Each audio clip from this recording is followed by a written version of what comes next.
So Todd Porter of Eviction, welcome to 69 Faces of Rock. How are you today? I'm good, I'm good. Okay, so tell me about when Eviction formed. We formed in 1980, and 85, 86, around there. And when you did form, what goals did you have in mind? We were just a bunch of kids. This was our first band. We just wanted to play. We wanted to play some punk rock shows. So tell me about your development demo days back then. The demos? Yeah. As soon as we started playing, we all worked in a record store there called Ides, and it was like the place where everybody went and bought your metal there. So we had an in with the promoters.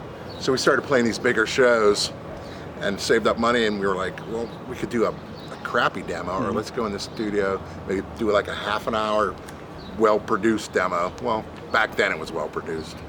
And yeah, it was always, we did our first demo, 2 days, and it was like half our music, fold-out gatefold sleeve and all that, and it sold really well, so.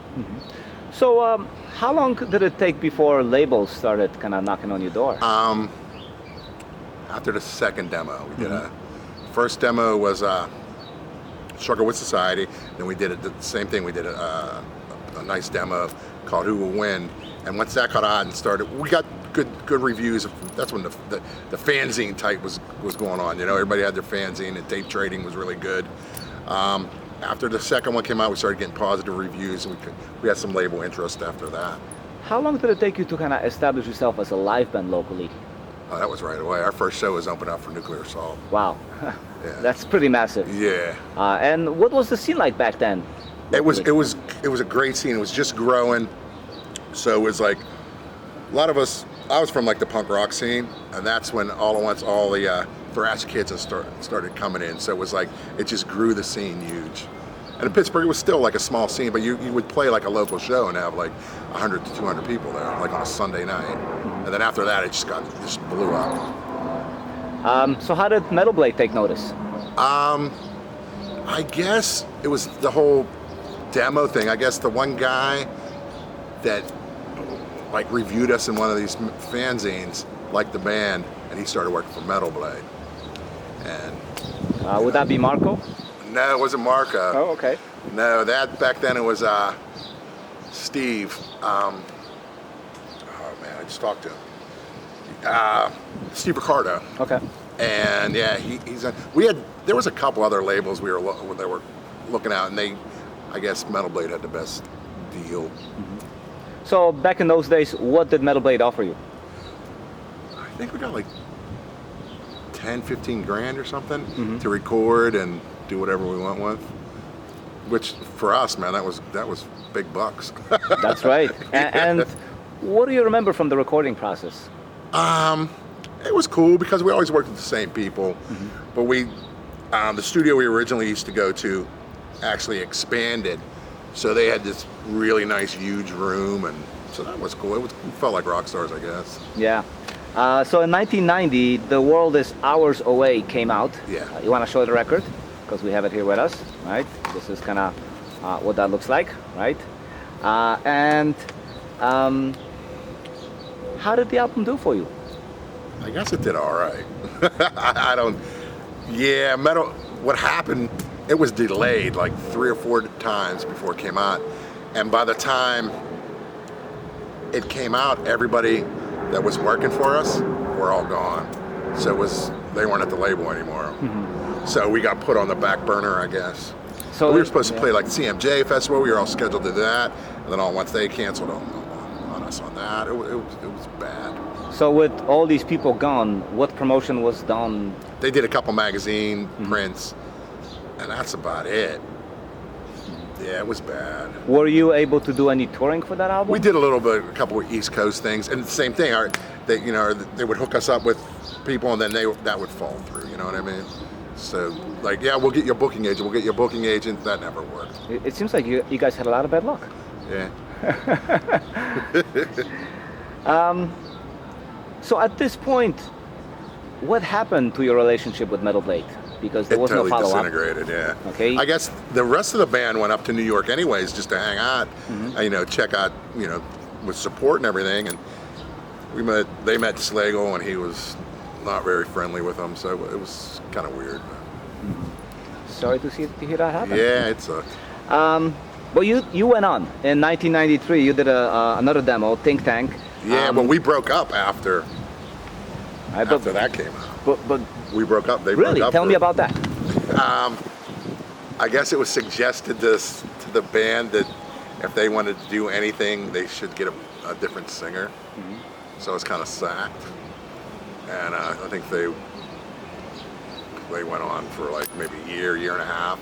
They got a new singer. I think they played 2 shows. Did they go on as Eviction? Yeah. Okay. They played 2 shows, and that was it. Okay. And then I was asked to come back. So. All right, so tell me what happened next. We recorded another demo. That's the Think Tank demo, right? Yeah, it's the Okay. Think Tank demo. How would you say the music developed, changed? I guess we were going through a different period. We all were like kind of tired of thrash metal, so we went more like, I'm not gonna say grunge, but we went more like kind of rock and rolly, doomy kind of shit. And that was that demo, but that did real well. But after that, shit working with the band kind of started to fizzle. We were all growing up different, like some of us were getting married, some of us were having kids and getting businesses and stuff, so that wasn't a priority anymore. Plus a lot of frustration too, I'll bet. Were you receiving any interest from other labels? At that point, it was just all really small stuff, small independent labels. Okay. And then any kind of news about Eviction stopped. So what happened? Yeah, it was over. We all kind of went our separate ways for a little bit, and then me and Robbie, that's the guitar player, and then our second guitar player, Scott, started playing bass, and we formed a band called Silver Tongue Devil. And with that band, we toured Europe twice, had 10 or 12 7-inches out, a bunch of comps, 1 full length, 1 EP, yeah, all kinds of stuff. But the band eventually returned by 2019, I believe, right? We were supposed to, because all of our demos and the Metal Blade record got licensed through Heaven and Hell Records, and they were gonna put it out. So we were like, well, why don't we just play a show, to promote the new releases? And and then COVID hit. Yeah.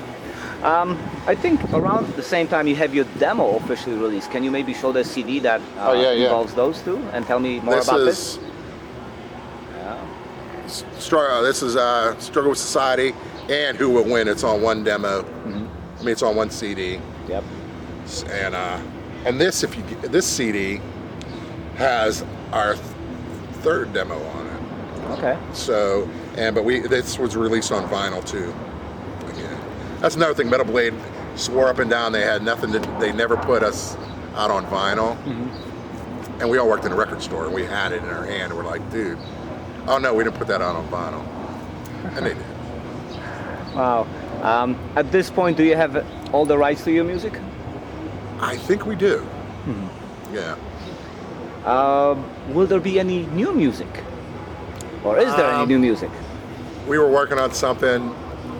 We don't know yet. We got 2 shows to do. We got this one here, and then we have a Pittsburgh reunion show in a week. So we'll see if we can stand each other for a little bit. Okay. We all have different projects. We're all in different bands. Now, I'm in a band since 2001 called The Cheats. Robbie's just finished his, he was in the Volcano Dogs with the bass player now, Dan. That's done, and he has another band with our current guitar player called the Lords of Loch Ness. So I guess we gotta make time. Tell me about the themes of your songs, because they were a little bit unusual even at that time.